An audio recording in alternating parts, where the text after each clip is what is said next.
April Cardinal believes the fun has been wrecked after Edmonton Public Schools EPs banned people from using bouncy castles, most other inflatables and trampolines at school.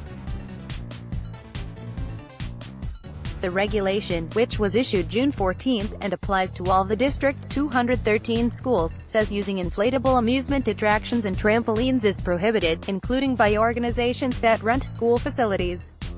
The new ban applies to any attractions supported by a blower, which schools sometimes have at year-end celebrations, district spokeswoman Carrie Rosa says.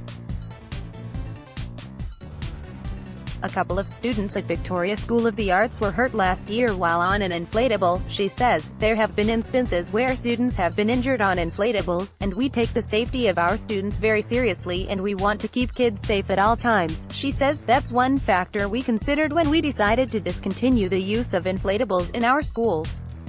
It's a proactive step that we can take to keep kids safe, but Cardinal says her 3 boys, who range in age from pre-kindergarten to high school, love playing in bouncy castles and it's a great way to expend energy. She agrees there have been a few incidents where children have been seriously hurt, but says on a larger scale this regulation goes a little too far. If best practices are followed, she says there's no reason for these attractions to be unsafe. There's a fine line between protecting our kids and overprotecting our kids and potentially damaging them down the road because they don't know how to take healthy risks, they don't know limitations on things. The attractions are classified in 5 broad categories: bounce houses or castles, slides, interactive attractions such as wrestling, boxing and bungee equipment, obstacle courses, and climbing components. The regulations state district staff and students are prohibited from having physical contact with inflatable amusement attractions and trampolines during school-related activities inside or outside a school facility, such as at sports fields, recreation centers and while on field trips. The bouncy castle is a popular attraction among youngsters.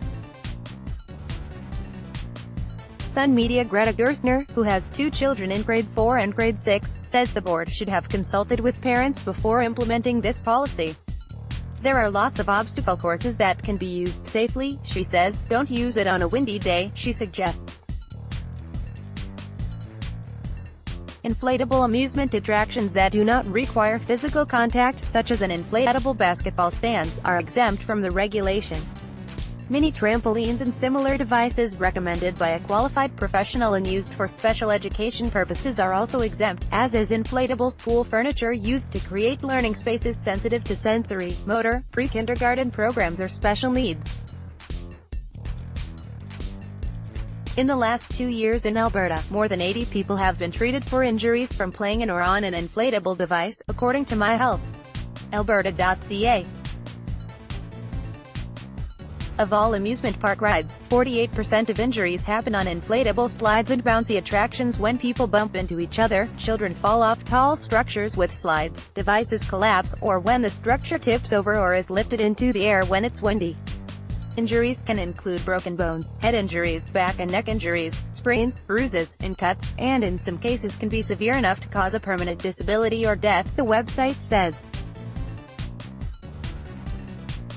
Kathleen Smith, the mother of an 11-year-old Edmonton Public School student, says she is worried the district's move will carry over to community events and festivals. I'm a bit of a helicopter parent, so I understand safety concerns when it comes to our children, she says. But this decision on the part of EPSB feels like a truckload of unnecessary bubble wrap. Halam at postmedia.com, Twitter, @HiniColumn.